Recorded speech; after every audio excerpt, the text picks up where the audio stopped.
This is Mr. Insidious here, and today we're just going to do a little bit of a story time.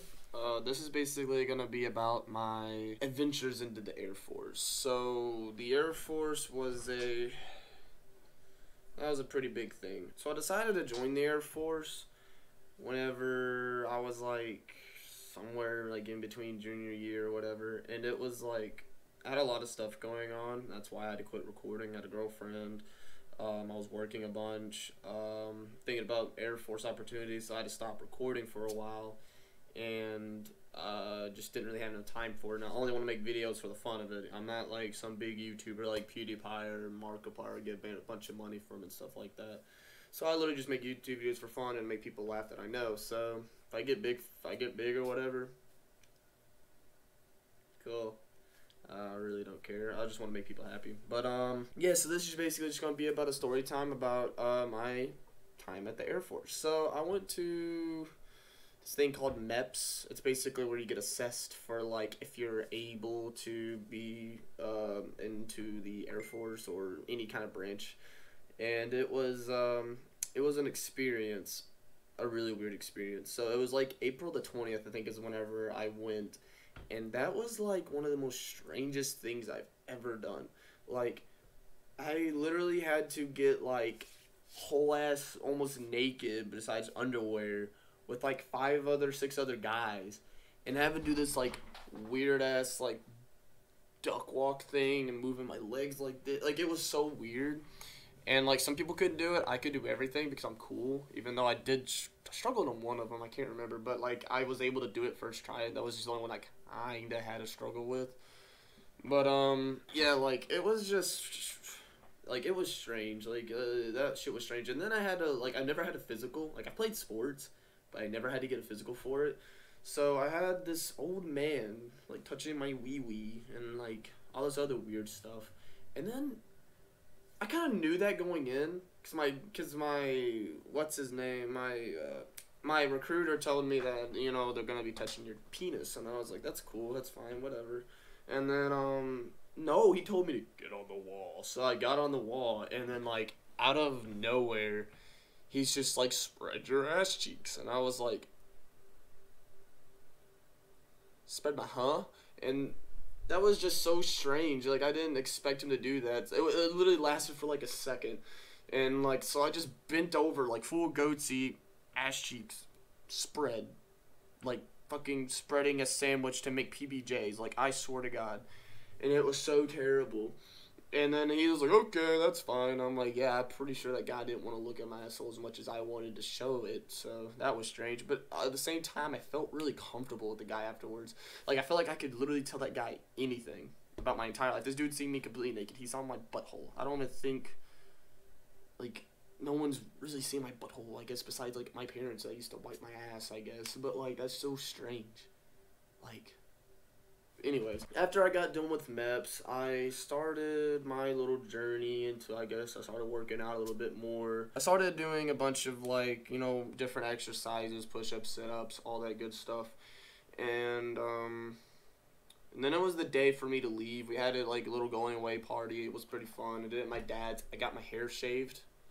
Like, you see all this long hair that I've had to grow back. It's not even as long as it used to be, I don't think, still.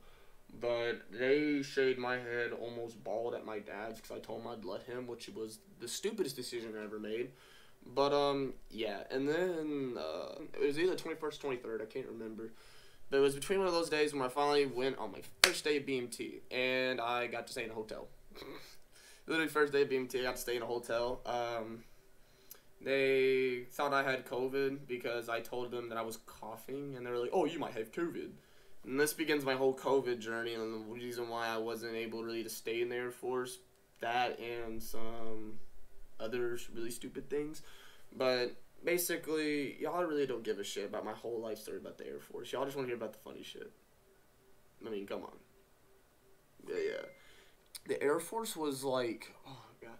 It was probably the easiest, hardest thing I've ever done. Like, I was 5 weeks into it and had like 2 weeks left before I was actually, like 2.5 weeks up, I think, before they gave me the boot, which was really stupid and really made me mad because they did that in the most stupidest way, but I don't care. I'm honestly a little bit more happier that I'm, you know, home, I guess. I don't have, like, I kind of wanted to do the Air Force just for the college benefits, not because I really wanted to be in the Air Force. So, and also my job wouldn't even let me do what I wanted to do. It was kind of stupid. I was going to be Advanced Fighter Aircraft Integrated Avionics Unit, which I love saying that because people get thrown off all the time. But I chose advanced instead of the regular, and apparently that means that I can't go really out of the country as much, because I looked at where my possible locations would be, and then regular was just like Japan, Germany, blah blah blah, and I'm like, that's kind of cool. And then the advanced was like, you could go to Guam. I'm like, what the fuck? Why do I want to go to Guam? That just sounds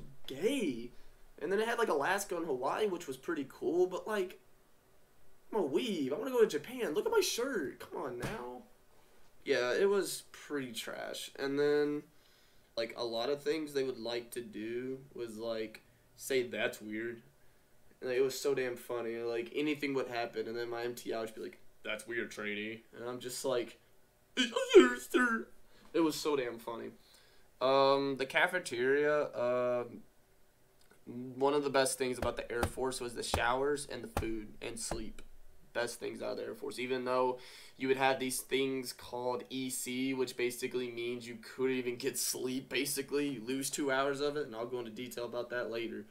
The cafeteria, like, you have to, like, it's all to teach discipline, but it's so weird because you don't do that in regular. Like, if we had to live BMT how regular military was, I would never do it because it was fucking boring. Like, I had to, like, hold a tray and then, like, stand in attention and then, like, march, and then when I got up to, like, where to grab the food, I had to do side steps, and I had to tell them what I wanted and stuff, and then if I wasn't moving fast enough, they'd be like, speak up your side, and I'm just like, I don't know. Like, like, the thing is, I'm very picky. So at the food they had there, I didn't even know what it was called. I was just like, that. And they were just like, what is that, trainee? And I'm like, I don't fucking know. And apparently you can also say by, like, the tray number. But I didn't understand that either. So, like, yeah, I was kind of blessed not to be in Air Force during 0 day. Really, 0 week, because I was gone through most of it. Because I was in the hotel for, like, 2 or 3 days because they thought I had COVID. So that was kind of cool. So I can't really give you an experience on that and how that went for me. But I'm just kind of telling you the gist of when I got there. And then I had to do this, like, gay-ass pamphlet thing. And basically, like, it's basically just to do at MEPS again. But this time I chose that I had panic attacks. No, I didn't mark that I had panic attacks. I told them I've had it. But I wasn't diagnosed by a doctor because I thought those had to be diagnosed. Apparently not. And that's what kind of got me to thinking they took me out because they thought I had... They were like, you have a mix between generalized anxiety and antisocial anxiety, but we can't really nail you with either one. You just fit the criteria, so we're just gonna give you unspecified. And I'm like, what the fuck? And like, the entire time, like, when I went to speak to my first therapist there, they were like, well, the faster you answer these questions, the faster you can go home. And I was like, what do you mean by home? Like, my dorm, or like, what do you mean? And she was like, home. And I was like, well, to be frank, I came all the way here. I don't really want to go home. So that was really trash. And then I got COVID while I was there. That sucked. I just stayed in another hotel room for like 10 days. So basically, I didn't really even get to experience BMT that much.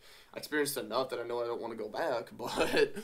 it really wasn't that bad. Like, I know Marines and Navy's like 20 times worse than Air Force ever would. Air Force is like child's play. It's just really easy but hard at the same time. And then, like, you would also, like, go to, like, college classes. You would also go to, like, they call it the Chair Force for a reason. Literally, you just sat in a desk and you're just like, sexual harassment, nutritional values, Air Force history. Like, it's literally just nerdy shit. And it's basically like going to college, but, like, on steroids, because you have MTIs yelling at you. And I ain't gonna lie to you, every time I see a state trooper or whatever, and they have those little hats on, I almost lose my shit, because I feel like I'm gonna get you screamed at. Like, they teach you, if you see them hats, that means it's an MTI, and they're gonna nail you down. But, like, honestly, the yelling didn't really bother me. My dad would yell at me to, like, clean my room or some shit like that, so it didn't really bother me as much. I mean, living at my dad's was almost like being with an MTI because he would yell at me. I had to make me do everything with me and my brothers and siblings. When I was at my dad's, I lived at my mom's majority, but so yeah, like literally all I would do is they start yelling at me. I'd just say yes, sergeant, and that's basically or whatever commanding rank they have. I would just say that and then just do whatever, fix whatever I had to fix. It was really funny though, because there was this one time. I'm about 5'10", almost 5'11". I'm basically 5'10 and a half, so like say I'm 5'11", but so I'm like kind of average tallness or a little bit maybe above average for men. And when I was at the Air Force, I was kind of like the same height as majority of the MTI, so I didn't really get too intimidated. But there was one MTI that started yelling at me because I asked a friend something about we had to go into lunch early, so basically if you had to go to lunch early you get to skip the line that's behind you, so that's kind of cool, but I didn't really know how to do that, so I was asking him how that worked, and then he came over and started yelling at us, and like I'm pretty sure he was like some Italian descent, because he was like, you don't talk in the and I'm like, what the fuck are you on about? He literally was talking about Mario, like, you cannot talk. Who do you think you are? Ah! And I was just like, what in the hell are you talking about? And I was just kind of standing there just like, yes, sergeant. And I kind of looked down on him because he came up to like here to me. So I was just like, boy, if you don't move your little baby ass. Like, for real. Like, he was just so, like, he was just shorter and he was trying to like intimidate me. And I was just like, no. I will say this. Women officers there, like not women officers, like the women MTIs are terrifying. Like, there was just one that screamed way worse than any man MTI there could scream. Like, it was so fucking weird. Like, it was terrifying. And then there were some MTIs that just yelled kind of weird. Like, there was one guy that would go, hut! And I'm just like, how old are you? How are you a fucking E6 when you sound like you're 12? And then, but here's where the really funny shit kind of stuff happened, because I can't really explain much about BMT. Oh, actually I can. So the next thing is the showers. I did say the first three things that I liked about BMT was food, showers, and sleep. Because the food there was really good. Loved the food there. Another thing was the showers. Like, I really liked the showers there, just because you expect them to be nothing but cold, but they were hot, steamy showers. But you had to shower with a bunch of other naked dudes, and I hated that. But the cool thing is that I wear contacts, but there I had to wear glasses. I had to get these government-issued glasses. It was really weird. And so basically when I walked in there, I can't see shit. So, like, whenever a dude's, like, dick was there, it was literally just it was like in a cartoon when you see someone naked and it's just like a black censored square. So I'm literally just looking around like, I can't see nothing. So, like, I got to actually enjoy my shower even with a bunch of naked dudes. I just couldn't see their dicks, so it didn't feel gay or weird. It just felt like they were showering just with their shirts off, basically. And just wearing really, really short shorts, I guess, because I literally couldn't see anything. So that was kind of cool. And then sleeping was good there, unless you had EC duty for the night. And EC duty basically means you stand by a door and answer this thingy every like 2 hours. Like it's like every 2 hours. These people call it an intercom. They'd be like, status report over, and you had to be like, all cadets are accounted for, especially our weapons, and then that'd be it. And you're literally just standing there for 2 hours doing absolutely nothing. And it sucks. It really sucks, because you're literally losing 2 hours of sleep. You can't do anything there besides stand there with your gun posted up and then answer the intercom if they call during this, like, every 2 hour call thing. Like, it was pointless, and I hated it when I had to do it. But yeah, probably the funniest thing was when I actually got to go to the 737 TRIS squadron, which is basically, the squadron means either you're a med hold, which basically means they're holding you from graduating because you're like hurt, or if you're leaving, like if you're getting discharged, which I was going there because I was getting discharged. I could have appealed for it, but I didn't really want to spend another week there with an appealment and it just get denied because I didn't really have any evidence, I guess. So it was just kind of stupid. So it's just like, I'm not going to waste time.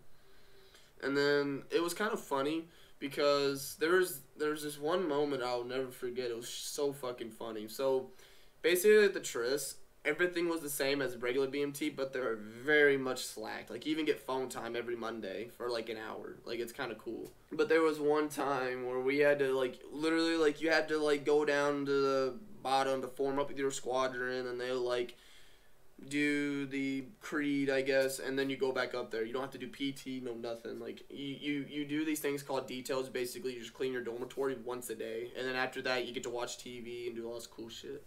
And we're still getting paid, by the way, so that was pretty cool. I got basically an easy $2,000 just by doing that, so.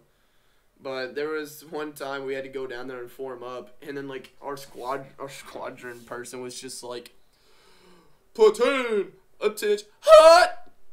He, like, voice cracked, and then he goes, as I were, excellence in all I do. And I was like, if you don't shut your dumb ass up. Like, so we have this thing, it's like Air Force core values, which was like excellence in all I do, service before self, and integrity first, I think. I think that was all three of them. I think I said them like literally from down up. It's supposed to be the other way, but whatever. But excellence in all I do is one of them. So he like fucking goes, attention, hut! And then he just goes, as I were, excellence in all I do. And I'm just like, God, it took me so much. Like, that was such a head-ass thing to say. Excellence in all I do. Like, for real, it took me everything not to just start laughing my ass off. But then also, I was also bunked mate with these group of guys. They were all kind of cool. Some of them were dicks, but that was just their personality. But they were all pretty cool there. We all joked around. Learned a game called Nines, which is a card game, which is, like, actually really, really fun. It was basically, I'd rather play that game than watch movies half the time, depending on what movies they had. I got to watch the entire series of Lost. Yeah, but there was, like, every night, no one really went to sleep. We would just start saying random shit. Like, it literally felt like we were 12 years old again. Like, people were making Minecrafts like, huh. Or I would use my Patrick voice like, where's the leak, ma'am? And then, like, just saying just stupid shit. Like, it was so funny. And then I got sent home 2 weeks after being in the Tris, and then I got to go home and do all my cool stuff. So, yeah. And then I had to owe $500 for some reason to the Air Force because they were like, we gave you an extra $500 on our check. Yeah, I just ended up taking my hat off. It was pissing me off. But, yeah, so Air Force, like, I know I didn't really go into complete big detail about it. There was really not much I could really say, but I wanted to kind of explain where I've been through all that. It was, you know, just kind of goofy, fun time, weird shit going on at BMT. Like, it was something else. If you're considering joining the Air Force, if you want my opinion on it, I say go for it. At the same time, they kind of bullshitted me personally, but I'm not really going to go into full detail about it because y'all don't give a shit enough. People who watch my videos are only people that I know in real life, so whatever. So yeah, like, if you are considering joining the military, go for it. I don't really give a shit. So yeah, that's all I really have for this video. I will be making North Radiograph Part 2, and I'll be beating that game. So yeah, so I'll see y'all next time. Like, share, subscribe, do whatever. I really don't give a shit. Yeah, see ya.